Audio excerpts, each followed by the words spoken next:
দাঁড়া দাঁড়া, ওর ভাত হচ্ছে এইটে, এটা থাকুক। এই নে তোর ডাত্তাই খা। বিসমিল্লাহ আল্লাহ।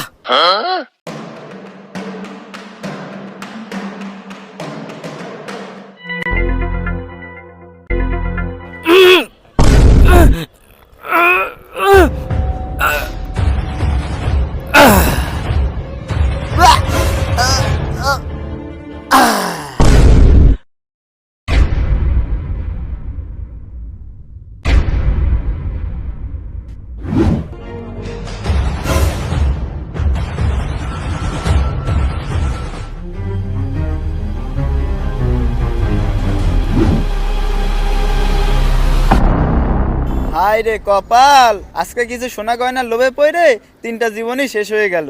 যদি ওরা লোভ না করে সোনা গয়নাগুলো ভাগ করে নিত তাহলে আর এই 3টা জীবন শেষ হইতো না। এই জন্যই মুরব্বীরা বলে লোভে পাপ আর পাপে মৃত্যু। কি আর করার, সোনাগুলো আমিই নিয়ে যাই। লোভী মানুষের জীবন কখনোই সুখী হয় না, কেননা সে সবসময় সকল জিনিসের অধিকারী হতে চায়। তার সর্বদা এই চেষ্টায় থাকে যে অন্যের কাছে যা আছে তার চেয়ে তার জিনিসটা ভালো হওয়া চাই। আর এই লোভী ব্যক্তিরাই সমাজের অন্যান্য সম্মানিত ব্যক্তিদের ব্যক্তিত্বকে হেয় করার চেষ্টা করে, কেননা তার দৃষ্টিতে সে একাই সমাজের সম্মানিত ব্যক্তি, বাকিরা সবাই তার চেয়ে নগণ্য।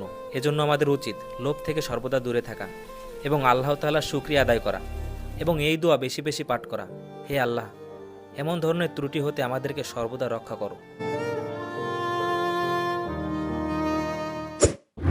হ্যালো গাইস, আমাদের ভিডিওটি ভালো লাগলে অবশ্যই লাইক, কমেন্ট, শেয়ার করবেন। আর হ্যাঁ, নীরব আহমেদ তানভীরের পেজটি অবশ্যই ফলো করবেন।